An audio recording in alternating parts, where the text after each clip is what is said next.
Yes, so updates on the Birmingham refuse collection strikes that have been going on for damn near a month now.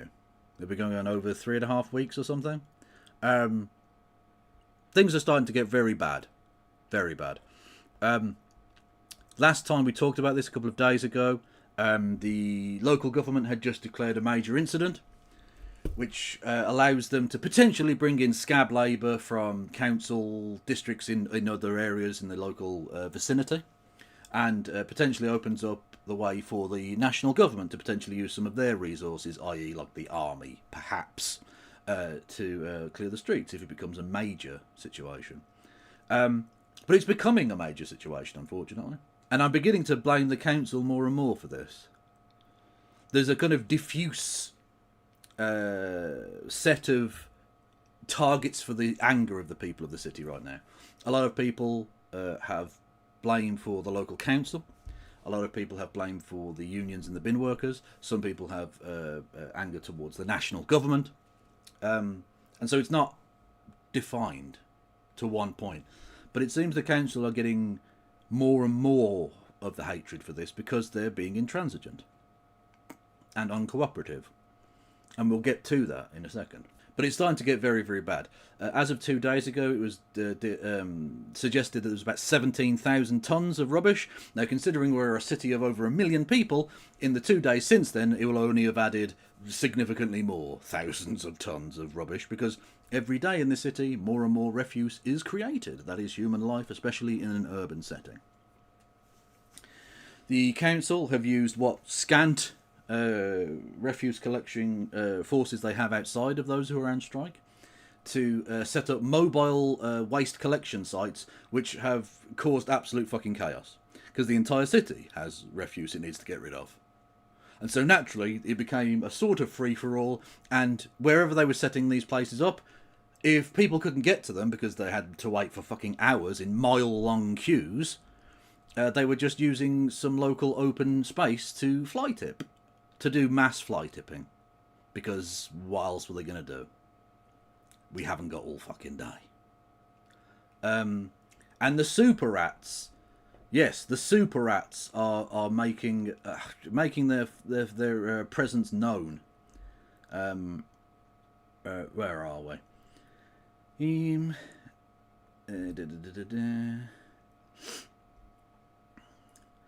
Oh, fuck this. The fucking Tories trying to jump on this like it wasn't them that cut back the council block grants to the fucking bone over the course of the last 20 years. Pricks. Here we go. William Timms, a pest controller in Birmingham. When he says pest controller, he doesn't mean Tories on this occasion. He's talking about the super rats. William Timms, a pest controller in Birmingham, has said that since the strikes had begun, this had been his busiest he had ever been. He said, quote, "Calls have been up by 60%. I actually pulled out a rat from a trap 2 weeks ago that was 22 inches in length." 22 inches in length. That's 2 feet long. Nearly. That's nearly 2 feet long. Just shy of 2 feet. A third of a height of a fully grown human. That's a fucking big rat, man. What the fuck? We've got these heckin' chonkers. These absolute fucking units strolling about the place. Fucking hell.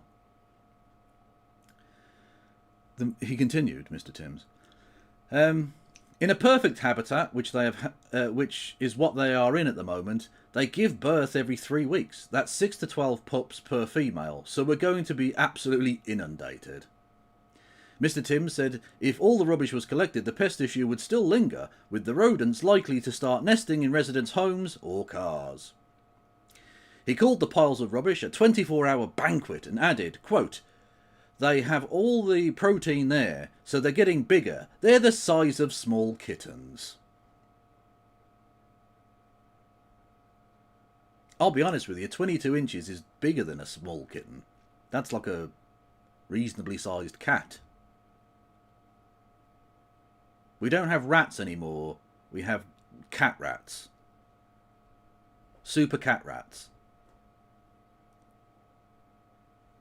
Amazing. Aside from that, last time we left off, the government, the national government that is, and again in this instance both the national and local government are Labour controlled. That's an important factoid to bear in mind. Had essentially shit on the workers. Completely shit on them and backed the Labour council's essentially lack of effort in trying to resolve this issue. And so it brings us to Sharon Graham, the person you see on the screen there, who is the General Secretary of the Unite Union, the country's largest trade union, who are the trade union at the heart of the dispute with the local council and who are, undergoing the strike with the refuse collectors. She had some interesting things to say.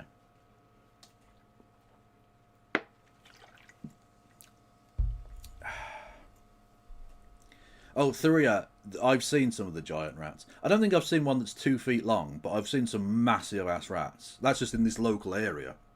Like, in the city centre, God knows how bad it is. Awful. Fucking awful situation. Anyway. Sharon Graham, like I say, General Secretary of the trade union Unite. Had some interesting things to say, but bear in mind that this is an affiliated trade union. This is a trade union that gives money to the Labour Party. More on that in a bit. She put out a little thread, which I think would be interesting to go through. Response to 10 Downing Street on the Birmingham bins. It is not surprising that many workers in Britain question the @Labour Party and @GovUK, so that's the government's account, commitment to the working people, when it issues a statement clearly blaming bin workers in a dispute not of their making. The bottom line about this dispute is that these workers woke up one morning to be told that they would be taking up to an £8,000 pay cut. They are being made to pay the price for austerity and bad decisions by Birmingham City Council. Now, that is true to an extent.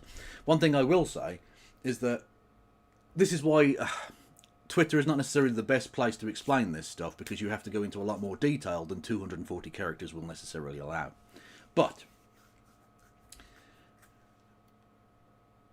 the council of various stripes, mostly Labour over the last 50 to 60 years, but occasionally Conservative, and in the 2000s there was a Conservative and Lib Dem coalition, which they didn't like to talk about, but that's by the by.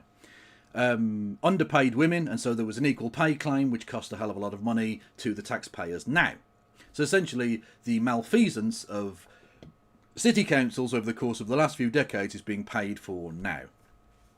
Both Tory and Labour governments now have failed to offer any real financial assistance to Birmingham in dealing with this situation, and have essentially allowed it to go effectively bankrupt. And so it's had to sell off libraries, land, all sorts of things in order to try and make up the massive shortfall. So when Sharon here says bad decisions and austerity, that is partly true. But you've got to bear in mind the difficult situation that the current council have found themselves in because of previous councils. It's not just today's council that are to blame for this. And of course, the Tory party over the last 17 years have consistently slashed the block grant, which is the amount of money the national government give to the local government in order to fulfil the services they need to, right? It's how it's sort of that money is distributed to the local council areas. And Birmingham got fucked big time by the Tories. Because of generally they were cutting council budgets across the country, but also because we're a heavily Labour area and not a Tory area, we got hurt extra hard. So even though the current council are to blame for the situation that they can control today, the base from which Birmingham is working from on a financial level is so destroyed by the years of Tory austerity that we were in no position to have ever dealt with this kind of financial blow. Had we been on a level playing field, a level footing, as we had been historically, we would have been in a much better situation to handle this. So it's also down to Tory governance as well, lest we forget. Unite the Union has already agreed major changes with the removal of job and knock and shift pay last year. And in Unite's current proposal, there are no equal pay issues. That's important, because sometimes the council like to lie about things like that. This authority is determined to impose cuts on workers at any cost and move the goalposts again. Unite's team of decision makers have been in negotiations in good faith for weeks. The leaders of the council have been missing in action and missing from talks. Now, this next sentence, if this is true, honestly, the local council need to all fucking resign en masse. The local council need to be done away with. Because the people of this city are fucking suffering. The council are only scheduling meetings once a week.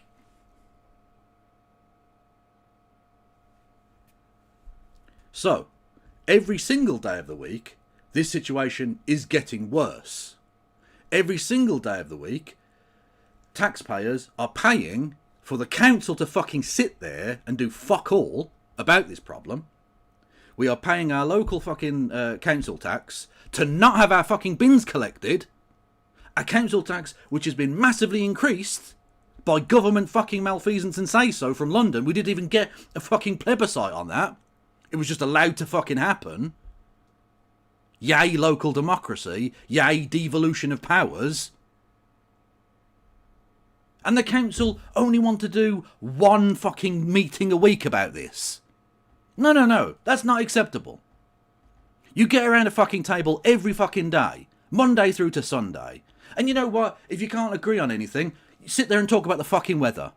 Sit there and talk about the local fucking football. Sit there and talk about what you had for fucking dinner last week. Whatever, I don't give a fuck. Sit there and talk until you come to some fucking agreement on this. It's not acceptable. It's absolutely ridiculous just to have one fucking meeting a week. You feckless bastards. Should be fucking fired. United said it is ready to negotiate any time and every day. Exactly. That's the exact right approach to it. The only way you can reach agreement is if you talk. You might not. It might not still come to fruition. But if you don't meet, you can't reach an agreement. And this can never end. The government UK is going to have to wake up and smell the coffee that they are part of this dispute, as the commissioners report directly to them, and they owe the £3.9 billion debt to the council. If government were really concerned about the residents of Birmingham, they would get the decision makers in a room, of which they are clearly one, to ensure that Unite's solutions to the table were adopted. Yet again, workers and communities pay the price for government inaction. And that is true. The Central Labour Party is happy to enforce its will on the Scottish Labour Party, on the Welsh Labour Party, to turn them into more right-wing shithouses, naturally. But when it comes to Birmingham City Council, they're not even prepared to put enough pressure on them to get them to go into the fucking room and talk. It's ridiculous. It's unacceptable. Keir Starmer is genuinely one of the most useless people that's ever occupied that office. He's an absolute fucking waster. What good is he? He's a Labour Prime Minister who could try and make a Labour council do anything, and they're not even going into the fucking room to talk. And this brings me ultimately to one of the cruxes that I wanted to bring this up about. Sharon Graham. I don't wish to attack you particularly, because I don't think you're necessarily a bad person. And I don't want this to be about you being the problem, because I don't think you are. I think it's the Labour Party that's the problem. It's Keir Starmer and Morgan McSweeney's Labour Together, New Labour, Shithouse Labour Party that are the problem. But I feel like I have to try and address you personally. I don't assume you're even watching the show. Why would you? You've got a life, right? But I'm going to do this, at least for the bit. Sharon, You are the General Secretary of an affiliated trade union. That means that you are affiliated to the Labour Party. You pay money to the Labour Party.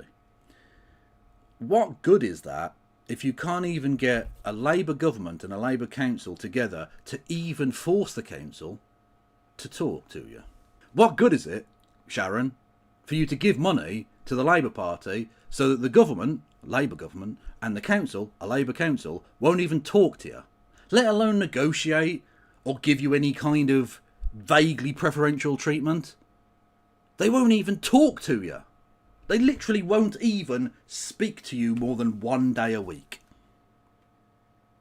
It doesn't seem like you have much sway over them. It doesn't seem like they take your money for anything other than granted. So, I beseech you, disaffiliate. For the love of God. Why are you remaining in what effectively, in a political sense, amounts to an abusive relationship? You give them money and they spit in your fucking face. You literally gave last year over £500,000 to Labour MPs. Now, most of those I've got no problem with. They're the more left-wing ones, right? For the most part. Although there are some interesting ones in there that I was looking through earlier. One of them is Nick Thomas Simons, the Unite Party gave £5,000 to, who is now the Paymaster General, which is a little ironic, I feel, given that this is a pay dispute mostly. And you gave £10,000 to Angela Rayner, the Deputy Prime Minister. Now again, she's by no means the worst of the Labour MPs, but she's the Deputy Prime Minister of the government that's fucking your members. You'd say so here, right here, in this thread. The government are not only not helping your members, they're actively hurting your members and blaming your members for the pain that they are inflicting upon them. Why are you still affiliated to them? This is like Stockholm Syndrome or something. This is madness. This needs to stop. The only way they can ever learn is if you cut off their funding. Or at the very least, if you publicly threaten to do that, that might force them to get round the table with you. But I would argue you need to be bolder than that and disaffiliate. Because the Labour Party under Keir Starmer have shown themselves for what they are. When they're not fucking over your members, they're shitting on the average worker. They're trying to freeze fucking old age pensioners. They're trying to eviscerate the disabled. When someone shows you who they are, believe them. Please, for the love of God, allow the union movement to grow a backbone, as it used to have, and disaffiliate from these Tories, because that's what they are. The modern Labour Party is the Conservative Party. In some respects, they're more reform than reform. So use the leverage you have and tell the Keir Starmer Politburo to do one. Because they're not helping your members, so why should you help them?